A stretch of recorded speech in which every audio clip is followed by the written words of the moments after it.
Welcome to the James Bold Show. Coming up on the show today, we're going to be talking to Francis Foster from Trigonometry about Keir Starmer, the Epstein files, and how it's going to end up toppling the UK government. But before we get into that, I want to talk about America because I have never seen so many old left-wing people insisting they love Latin trap music. Let's take a look. The James Bolt Show from Sky News Australia. One of the things I love is people insisting they like someone, not because of what they do, but because they happen to have the same political opinions as them. So there's a massive section of America right now insisting that Bad Bunny is their favorite artist, even after they've known he's existed for exactly 1 week. Do they like a single Bad Bunny song? Absolutely not. But do they like that he upsets Trump? That's the kicker. And so therefore he's not just a Puerto Rican rapper, but a spokesperson for unity and love. So no matter what you actually thought of the concert, you need to be in lockstep agreement that you enjoyed it and also acknowledge your white privilege. It was awesome. Even if you didn't understand a word of it, it made you smile, made you dance. Look, to be honest, I thought the show was okay, nearly pretty good. Wasn't Prince, wasn't Lady Gaga, wasn't Kendrick Lamar last year, but apparently it was a change in how the world sees itself. This was the richest celebration that Bad Bunny didn't make about himself. He was lifting everyone up around him, and the light shone so bright. And as they rattled off those countries at the end about North America, South America, Central America, it's funny how that becomes political to some, because that's the most inclusive big tent love I've ever seen at the biggest game of the year. That's what it's supposed to be. And apparently he's also some sort of Latino Martin Luther King rather than a guy who makes dance music. Latinos, especially Puerto Ricans around the country and world, are beaming with pride right now, as this marks the first time a Spanish language dominant solo artist will headline the show. But it's not just about language. This sense of pride also comes from the heritage and resiliency Bad Bunny represents, at a time when so many Latinos feel this administration is sending the message that the American dream is not for everyone.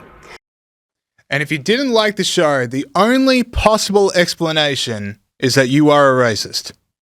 You know, what I think so interesting is that the controversy around this seems to presume among those who are outraged by it that Puerto Ricans aren't Americans. And Puerto Ricans don't deserve to be represented at the Super Bowl, as if they're some foreigners. Or maybe, just maybe, some people just wanted to listen to songs they knew in a language they can understand. That's not racist. Now, but I love it. You can't bring yourself to acknowledge that the music might not have been for you, it wasn't a particularly memorable halftime show, or that it was just a music performance in a day of the Super Bowl. It has to be this seismic moment in American culture. So let's strip away all the left-wing grandstanding here. Yes, Bad Bunny is the most downloaded Spotify artist last year. But it was weird that one of the most American days in the calendar boasted a performance in a language only a minority of Americans could speak. This is something Donald Trump brought up on Truth Social when he wrote, "The Super Bowl halftime show is absolutely terrible, one of the worst ever." It's very hard not to try and do an accent here, but I'm going to push forward. "It makes no sense. It is an affront to the greatness of America and doesn't represent our standards of success, creativity, or excellence.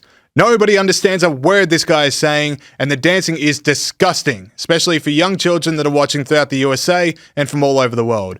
This show is just a slap in the face to our country, which is setting new standards and records every single day, including the best stock market and 401ks in history. There's nothing inspirational about this mess of a halftime show, and watch, it will get great reviews from the fake news media because they haven't got a clue of what's going on in the real world.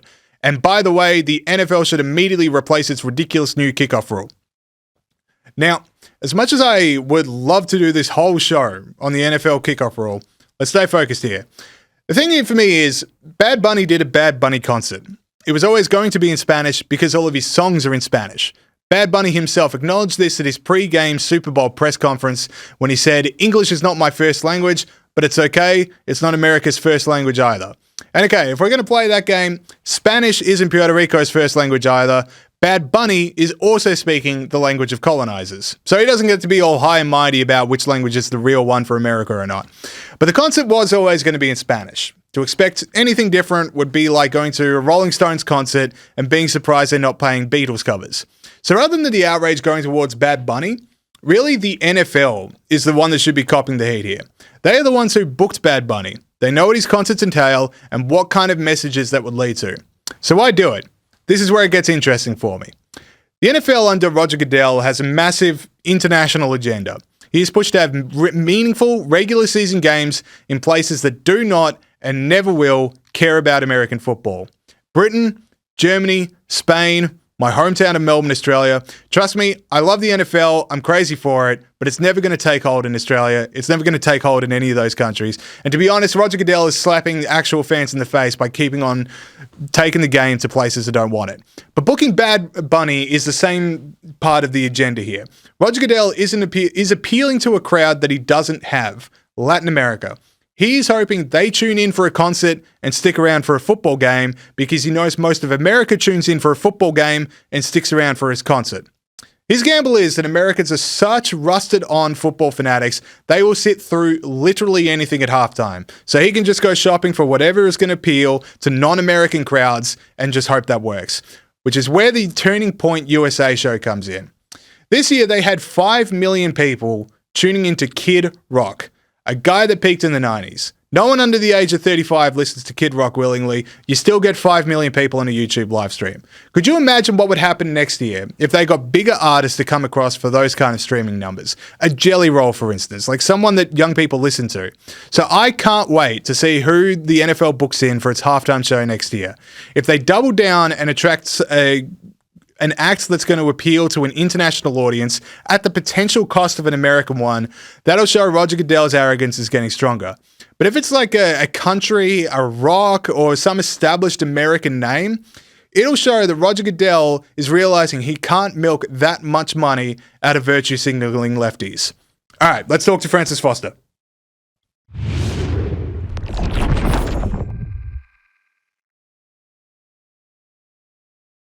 All right, let's head over to the UK now. So much to discuss. We've got Francis Foster, co-host of Trigonometry, and Francis Foster sorts your life out. Francis, thank you so much for joining us today. Let's get into it because, look, when the Epstein files came out, when we learned all this stuff about him, of all the world leaders, of all the global elites, of all these secretive powers, not to say that he's done anything wrong himself, but I didn't think Keir Starmer would be the global leader to fall on his sword about all this. Well, it's actually a very good point. No one could have predicted the effects that the release of the Epstein files would have had on global politics and Keir Starmer in particular. When you look at Starmer's mistake with hiring Mandelson, it's not as if this is a man who has suddenly, Mandelson is a tarnished figure, to put it bluntly. This is a man who has been involved in scandal after scandal after scandal after scandal, after misdemeanor, after firing, after forced resignation. So the fact that Mandelson found his way back into the political firmament and with a job as high profile as ambassador to Washington was scarcely believable in the first place. I mean, many people, when Starmer appointed him, particularly those in the Labour Party, were saying to him, what were you doing? Lots of people protested this. Even Marco Rubio raised the alarm bells with Keir Starmer, not about Mandelson's links to Epstein, but the fact that Mandelson had questionable links to China. So the fact that Mandelson was anywhere near power, was anywhere near not only power, but also Washington, D.C., rung alarm bells in London, in the Labour Party, and in America. So this has been a catastrophic error of judgment on Keir Starmer's behalf. It is a gaffe that everybody could see coming, apart from, bizarrely of all, Keir Starmer.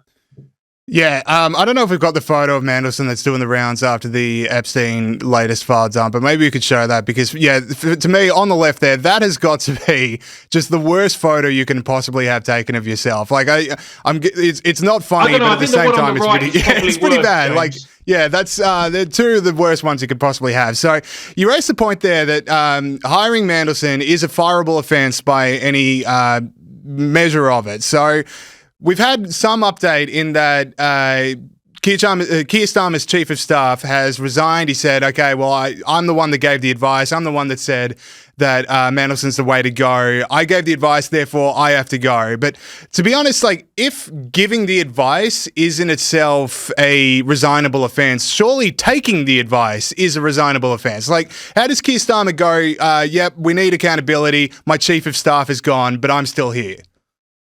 Well, this is it. Ultimately, if you're the leader of any type of organization and you listen to bad advice and then act on that bad advice, then ultimately you're the one who carries a can for that bad advice. That's how it works. Everybody knows that. That's why you've paid the big bucks. That's why you've got the senior role. That's why you've got the prestige, etc., etc. So the reality is that Starmer knows that he should be carrying the can for this particular decision.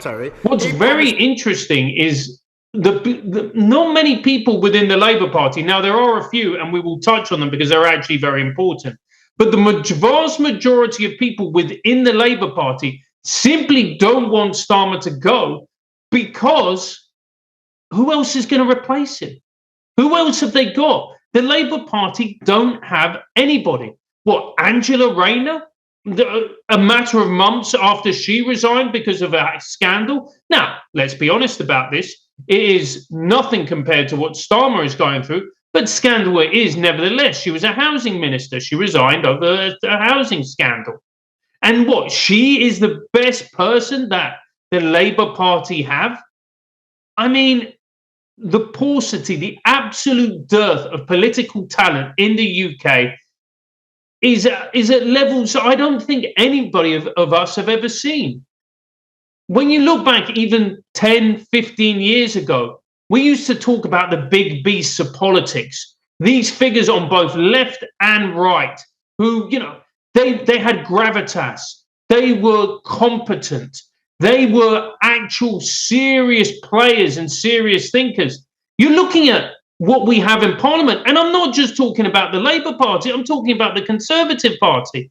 And with the exceptions of a few that you could count on the fingers of one hand, the absolute paucity of any type of talent is quite frankly depressing.